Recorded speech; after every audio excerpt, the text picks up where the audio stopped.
Hello everyone. Today we are going to continue the process of respiration. So the process of respiration means releasing the energy from the food. Releasing the energy from the food is called respiration. In respiration there are two types, that is aerobic respiration and anaerobic respiration. The process of respiration in which the organism uses the oxygen to produce energy is called aerobic respiration, and the process of respiration in which the organism is not going to use the oxygen, that is called anaerobic respiration. So the example for aerobic respiration is human beings, and the example for anaerobic respiration is yeast cells or some bacteria. Not all the bacteria, only some bacteria are there in the process of anaerobic respiration. They respirate without using the oxygen. So here let us see how the process of these two different types of respiration going to takes place. So the first one is anaerobic respiration. So here we have given the example of the yeast cell for the anaerobic respiration and some bacteria, and these bacteria and yeast cells are microscopic organisms, means they are very small, or they are unicellular, or they are very minute cells. So here these are going to perform their process of respiration without using the oxygen. So here the process of respiration is going to take place in a single cell without any particular organ, without any particular tissues. They are going to perform, or they are going to produce the energy from the food. The microscopic organisms like yeast and bacteria obtain their energy by the anaerobic respiratory process. So here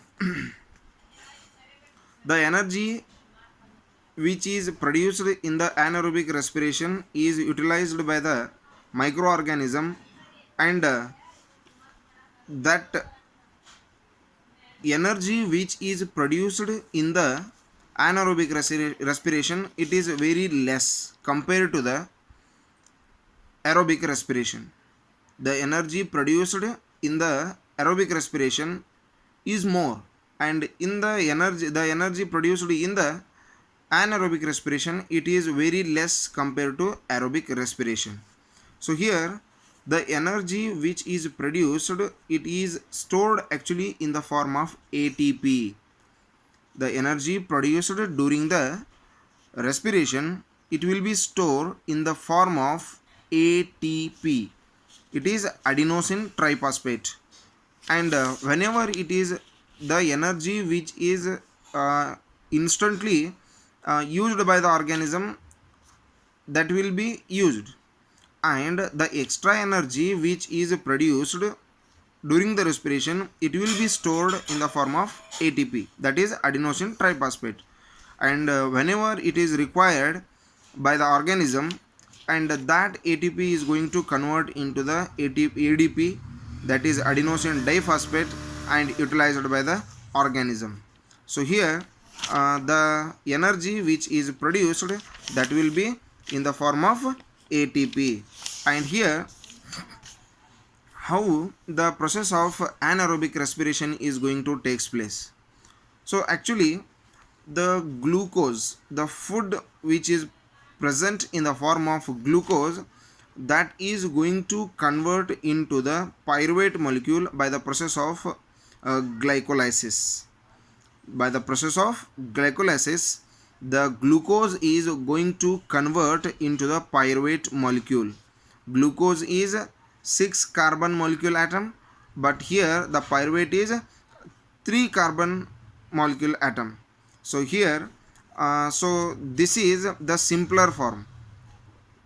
The glucose is going to convert into the pyruvate by the glycolysis process, but when the glycolysis is but when the pyruvate molecule is going to convert into the energy form in the case of the absence of the oxygen. In case of the absence of the oxygen, the products will be totally different. So those are ethanol, carbon dioxide and energy. So that we are going to represent in the form of a chemical equation like this one. The first one,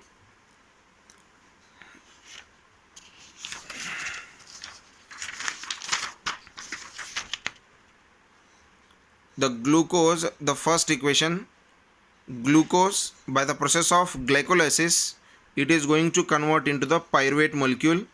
In the absence of O2, that is oxygen, in yeast cell, that below the arrow mark you can see yeast is written there. So the glucose by the process of glycolysis, it is going to convert into the pyruvate molecule.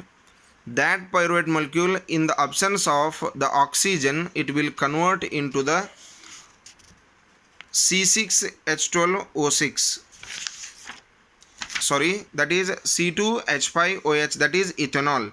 So this is the glucose, that is C6H12O6. By the process of glycolysis, it will convert into the pyruvate molecule.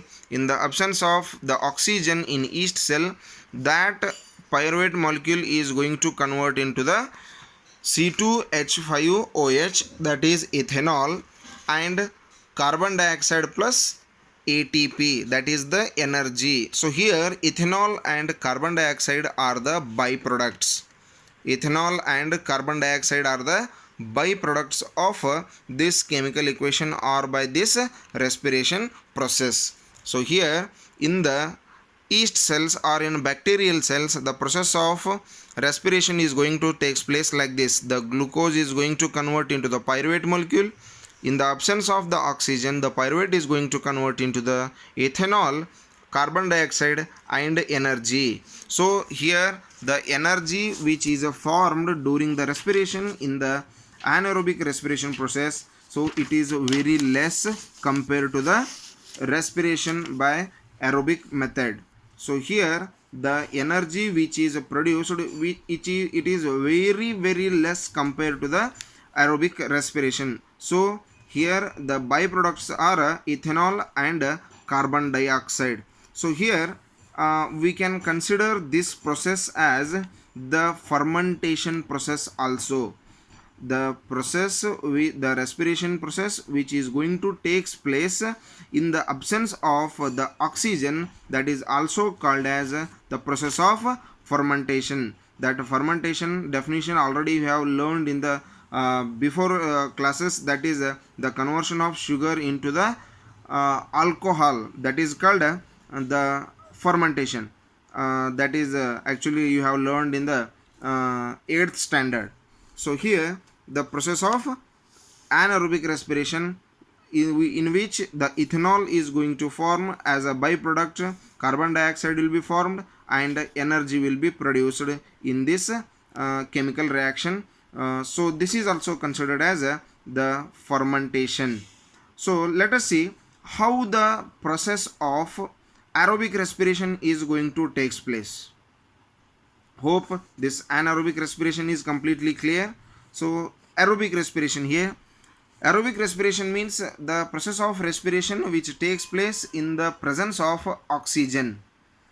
So suppose if the energy percentage, if the oxygen percentage is very less, so that is also the totally different reaction. And if the oxygen is in the sufficient quantity, then the products formed in the respiration process, that is also totally different. So here the process of respiration in the presence of oxygen, it is completely different from the anaerobic respiration that we will see or that we will discuss in the next session. Thank you.